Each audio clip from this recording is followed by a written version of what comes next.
مجھے گردے کا درد ہوا، میں جماعت میں تھا، مجھے لے گئے کلینک، اتنا میں تڑپ رہا تھا، ڈاکٹر نے ٹیکا لگایا، ایک دم وہ پیتھیڈن کا ٹیکا تھا، میں سو گیا، آنکھ کھلی تو پہلی میرے زبان سے ڈاکٹر کے لیے دعا نکلی۔ یہ جو دعا ہوتی ہے یہ سیدھی جاتی، دعائیں کروائی نہیں جاتی، دعائیں لی جاتی۔ اگر آپ مریضوں کے ہمدرد بن جاؤ، مجھے رب ذوالجلال کی قسم جو سن رہا ہے، آپ کی 7 پشتوں کو اللہ ضائع نہیں کرے گا، چونکہ جب مریض ہاتھ اٹھا کے دعا کرے گا نا تو تمہارا چھوڑا ہوا پیسہ تمہارے اتنا کام نہیں آئے گا جتنا یہ مریضوں کی دعائیں تمہاری اولاد کے کام آئیں گی۔ وہ جو اندر سے دعا نکلتی ہے دکھی کی، تو عرش کو ہلا دیتی۔ 1990 میں حج میں تھا تو میں 2 عورتیں ملی، بوڑھی بوڑھی، کہنے کہ پترا کھڑی گئی ہیں سانو راہ تلا۔ میرا بھی وہ دوسرا حج تھا تو مجھے بھی مدینے کا پتہ نہیں تھا، میں نے کارڈ دیکھا، میں نے کہا ماں جی میں نے بھی کوئی پتہ نہیں، چلو میں تو انہوں چھوڑیا میں جتھے عورتاں اکھے چلو اتھے تو چھوڑے۔ تو میں ان کو لے گیا، وہ ادھر تھیں اور نماز پڑھنے کی عورتوں کی جگہ ادھر تھی، تو میں مسجد کے اوپر سے چکر کٹوا کے وہاں لے آیا۔ میں رہتا تھا ادھر یعنی حرم کے اس طرف، میرے ساتھ میری بیگم، پھوپھی مرحومہ، والدہ مرحومہ بھی تھی۔ عشاء پڑھ کے میں ان کو لے کے نکلا، ایک وہاں مدینہ کے ایک دوست نے اپنا گھر مجھے دیا ہوا تھا، تو جب میں گھر کے قریب پہنچا وہ دونوں بڈھی مائیں پھر میرے گھر کے قریب فٹ پاتھ پہ بیٹھی۔ میں نے کہا اماں جی ادھی کدے آ گیا کہ پتر مڑ کھڑی گئی ہیں۔ میں کہا اچھا آ جاؤ، میں نے ان کو ساتھ لیا، اپنے مکان پہ لے گیا، میں نے اپنی بیگم سے کہا ان کو کھانا کھلاؤ۔ وہ کارڈ لے کر میں نے اپنے دوست کو فون کیا جس کے گھر میں ٹھہرا تھا کہ اپنی گاڑی بھیجو، اس نے گاڑی بھیجی۔ میں اس کے دفتر گیا، اس کو دفتر سے اٹھایا، میں نے کہا چلو یہ ایڈریس تلاش کریں۔ ہمیں کوئی پونا گھنٹہ لگا، ہم نے وہ جگہ تلاش کر لی۔ جگہ تلاش کر کے میں واپس آیا، دونوں مائیں 70+ تھیں، وہ روٹی چھوٹی کھا کے سوئی پڑی تھیں۔ میں نے کہا اماں جی اٹھو تہاڈا گھر ویکھ آیا تانوں چھڈ آواں۔ تو ایک نے کہا وے پترا تینوں اللہ اپنے سونے دیاں زیارتاں کرائی رکھے۔ تو میں نے اپنی بیوی سے کہا کہ یہ دعا قبول ہو گئی ہے، کہ یہ وہ دعا ہے جو سیدھی جایا کرتی ہے۔ 1990 سے آج تک صرف 94 کا ناغہ ہے کہ میں انگلینڈ چلا گیا جماعت میں اور میرا حج رہ گیا، ورنہ 90 سے اب تک کسی سال کا ناغہ نہیں۔ ہر سال مصروفیت کے باوجود اللہ کہاں سے کھینچ کے اٹھا کے لے جاتا ہے، وہ ماں کی اس بڈھیا کی دعا ہے۔ میں طواف کر رہا تھا تو میری نظر پڑی، میرا ایک دوست وہ مقام ابراہیم کے پاس نفل پڑھ کے دعا مانگ رہا تھا۔ میں کھڑا ہو گیا کہ اگر میں آگے نکل گیا تو پھر یہ بھی اٹھ جائے گا اور میں بھی نکل جاؤں گا، ملاقات نہیں ہو سکے گی۔ میں طواف میں ہی کھڑا ہو گیا، وہ ایسے دعا مانگتے اس کی یوں نظر پڑی تو اس نے دعا چھوڑی اور بھاگا میرے پاس آ کے ملا، کہنے لگا تمہیں خبر ہے میں کیا دعا کر رہا تھا؟ میں نے کہا نہیں۔ کہ میں کہہ رہا تھا یا اللہ وہ اماں کی دعا مولوی طارق جمیل کو لگی ہوئی ہے، وہ حج پہ ضرور آیا ہوگا، ہے کہاں مجھے ملا دے۔ کہا میں یہ دعا کر رہا تھا تیرے اوپر اللہ نظر پڑا۔ تو اللہ کی قسم جو دعائیں آپ لے سکتے ہیں ہم نہیں لے سکتے۔ آپ اپنی جائز محنت لیں، آپ کو حق حاصل ہے، تاجر نہ بن۔ تو پھر جو دعائیں آپ کو ملیں گی، آپ کی 7 پشتیں اس کا خزانہ سمیٹیں تو نہیں سمیٹ سکتے۔ یہ قرآن کا دوسرا حصہ ہے کہ لوگوں کے حقوق، جس کو حقوق العباد کہتے ہیں۔ ایک حقوق اللہ ہے تھوڑے سے، نماز، روزہ، حج، زکوٰۃ، حقوق اللہ ختم ہو گئے۔ حقوق العباد بارش کی قطر ماں کے لیے الگ ہے، باپ کے لیے الگ ہے، بیوی کے لیے الگ ہے، بچوں کے لیے الگ ہے،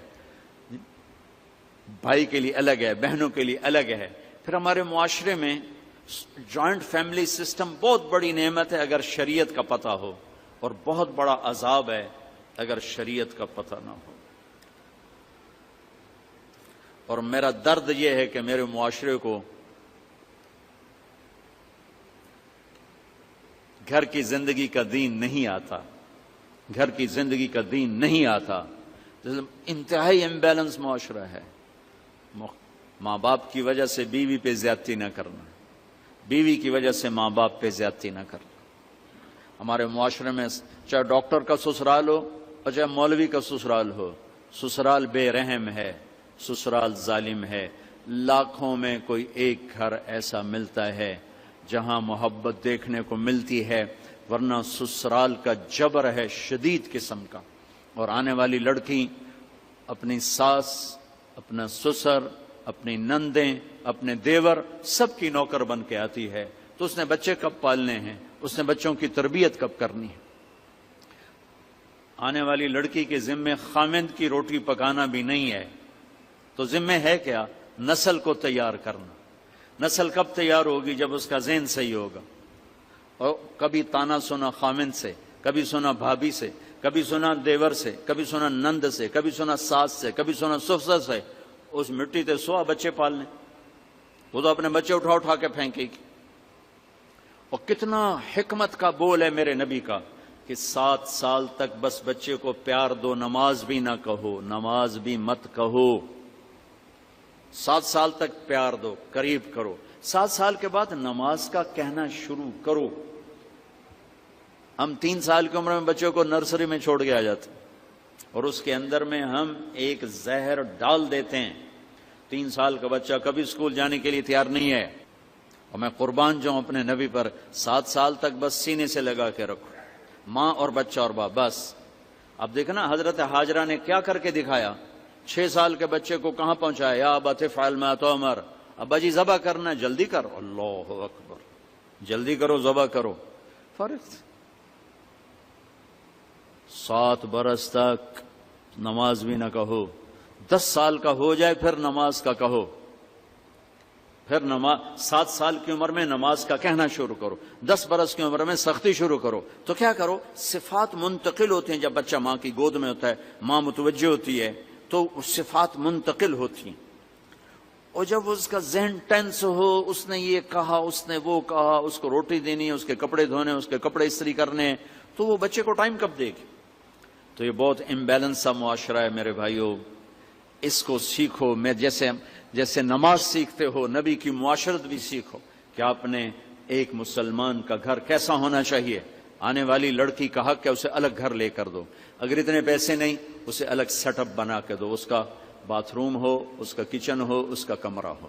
اگر اس کی بھی گنجائش نہیں ہے تو کم از کم ایک کمرہ، ایک باتھ روم اور ایک چولہا اس کی ضرورت ہے، اسے الگ دو۔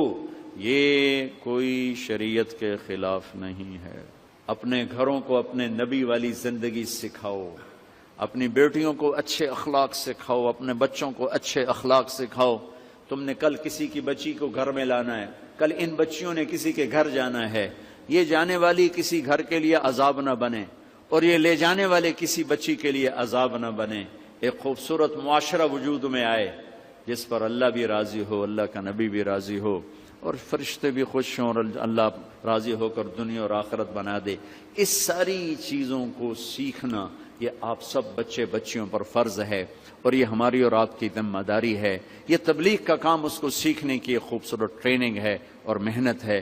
میں آپ سب سے عرض کروں گا، بچوں سے، کہ آپ کو جب چھٹی ہو آپ تبلیغ میں جایا کرو۔ تبلیغ سے مراد ہے ایمان کی محنت کو، تبلیغ سے مراد کوئی اوروں کو پریچ کرنا نہیں ہے، تبلیغ سے مراد ایمان اور اخلاق کو سیکھنے کی ایک خوبصورت محنت ہے جو اللہ کے فضل و کرم سے 6 بر اعظم میں ہو رہی ہے، اور ساری دنیا کے انسانوں کو اس سے نفع پہنچ رہا ہے۔ میں آپ سب کی خدمت میں گزارش کروں گا کہ اس کو آپ سیکھنے کی نیت کرو، کوشش کرو۔ آپ ہمارا بہترین سرمایہ ہو۔ آپ اپنے معاشرے میں ڈاکٹر بن کے رہنا، تاجر بن کے نہ رہنا، کاروباری بن کے نہ رہنا، ڈاکٹر بن کے رہنا۔ اللہ تعالیٰ آپ کو انشاءاللہ وہ کچھ دے گا کہ شاید شہید کے دائیں بائیں کہیں آپ کو بھی اللہ تعالیٰ کھڑا کر دے۔ کوئی بڑی بات نہیں ہے کہ دکھیوں کو سکھ پہنچانا کوئی شہادت سے کم درجے کی بات نہیں ہے، اور علماء سے کم درجے کی بات نہیں ہے۔ کسی ایک دکھی کی آپ کو دعا لگ گئی، آپ کی نسلیں سنور جائیں۔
کی 7 پشتیں اس کا خزانہ سمیٹیں تو نہیں سمیٹ سکتے۔ یہ قرآن کا دوسرا حصہ ہے کہ لوگوں کے حقوق، جس کو حقوق العباد کہتے ہیں۔ ایک حقوق اللہ تھوڑے سے، نماز، روزہ، حج، زکوٰۃ، حقوق اللہ ختم ہو گئے۔ حقوق العباد بارش کی قطر، ماں کے لیے الگ ہے، باپ کے لیے الگ ہے، بیوی کے لیے الگ ہے، بچوں کے لیے الگ ہے، بھائی کے لیے الگ ہے، بہنوں کے لیے الگ ہے۔ پھر ہمارے معاشرے میں جوائنٹ فیملی سسٹم بہت بڑی نعمت ہے اگر شریعت کا پتہ ہو، اور بہت بڑا عذاب ہے اگر شریعت کا پتہ نہ ہو۔ اور میرا درد یہ ہے کہ میرے معاشرے کو گھر کی زندگی کا دین نہیں آتا، گھر کی زندگی کا دین نہیں آتا۔ انتہائی امبیلنس معاشرہ ہے۔ ماں باپ کی وجہ سے بیوی پہ زیادتی نہ کرنا، بیوی کی وجہ سے ماں باپ پہ زیادتی نہ کرنا۔ ہمارے معاشرے میں چاہے ڈاکٹر کا سسرال ہو اور چاہے مولوی کا سسرال ہو، سسرال بے رحم ہے، سسرال ظالم ہے۔ لاکھوں میں کوئی ایک گھر ایسا ملتا ہے جہاں محبت دیکھنے کو ملتی ہے، ورنہ سسرال کا جبر ہے شدید قسم کا۔ اور آنے والی لڑکی اپنی ساس، اپنا سسر، اپنی نند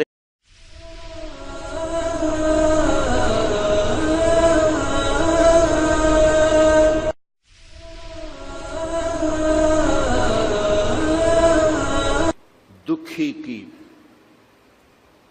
مجھے گردے کا درد ہوا، میں جماعت میں تھا، مجھے لے گئے کلینک، تو اتنا میں تڑپ رہا تھا، ڈاکٹر نے ٹیکہ لگایا، ایک دم وہ پیتھیڈن کا ٹیکہ تھا، میں سو گیا، آنکھ کھلی تو پہلی میرے زبان سے ڈاکٹر کے لیے دعا نکلی۔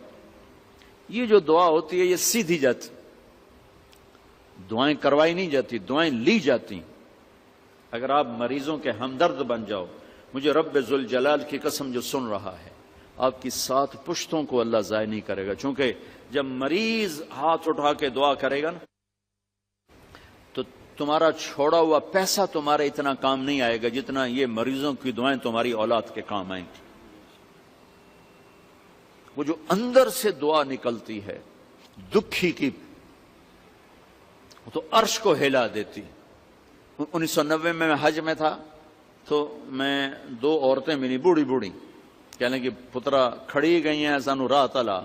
میرا بھی وہ دوسرا حج تھا تو مجھے بھی مدینے کا پتہ نہیں تھا۔ میں نے کوڑی سے کہا کہ یہ دعا قبول ہو گئی ہے، کہ یہ وہ دعا ہے جو سیدھی جایا کرتی ہے۔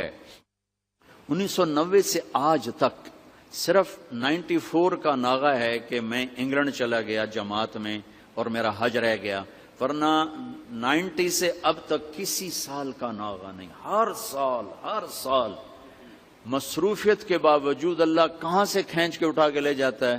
وہ ماں کی، اس بڈھیا کی دعا ہے۔ میں طواف کر رہا تھا تو میری نظر پڑی، میرا ایک دوست وہ وہ مقام ابراہیم کے پاس نفل پڑھ کے دعا مانگ رہا تھا۔ میں کھڑا ہو گیا کہ اگر میں آگے نکل گیا تو پھر یہ بھی اٹھ جائے گا اور میں بھی نکل جاؤں گا، ملاقات نہیں ہو سکے گی۔ میں طواف میں ہی کھڑا ہو گیا، وہ ایسے دعا مانگتے مانگتے مانگتے اس کی یوں نظر پڑی تو اس نے دعا چھوڑی اور بھاگا میرے پاس، آ کے ملا، کہنے لگا تمہیں خبر ہے میں کیا دعا کر رہا تھا؟ میں نے کہا نہیں۔